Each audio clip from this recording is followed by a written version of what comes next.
100 രൂപയ്ക്ക് ഒരു കെറ്റ് നിറച്ച് പച്ചക്കറി, അത് ക്യൂ നിന്ന് വാങ്ങാൻ ആൾക്കാർ ഇത്രയും സന്മനസ് കാണിക്കുന്ന ഒരു കട നിങ്ങൾ എവിടെയെങ്കിലും കണ്ടുണ്ടോ? പച്ചക്കറിക്ക് ഇങ്ങനെ ക്യൂ നിൽക്കുന്ന കട.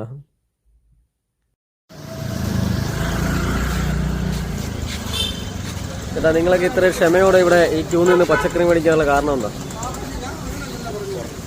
പച്ചക്കറി കട വെച്ചിട്ട് ഇവിടെ നല്ല ലാഭം. ഒരു 4 ദിവസത്തേക്ക് എടുക്കാനുള്ള പച്ചക്കറി ഇവിടുന്ന് കിട്ടും. അതുകൊണ്ട് ഇത്ര ക്ഷമയോടെ ആൾക്കാർ ഇവിടെ നിൽക്കുന്നത് കൊണ്ടാണോ? ചെറുതായിട്ട് ഇവിടെ നിന്നാണോ പച്ചക്കറി മേടിക്കുന്നത്? ചേട്ടാ, ഈ പച്ചക്കറി ഇവിടെ ഈ ക്യൂ നിന്ന് മേടിക്കാനുള്ള കാരണം എന്താ?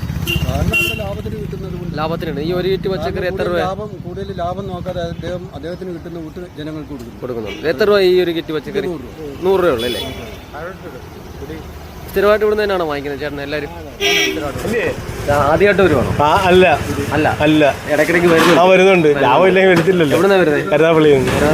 ചേട്ടാ, ഈ പച്ചക്കറി ഇത്ര ലാഭത്തിൽ എങ്ങനെ ഇവിടെ കൊടുക്കാൻ കഴിയും? നമ്മളെന്ന് പറഞ്ഞാല് നേരിട്ട് വരുന്ന സാധനം.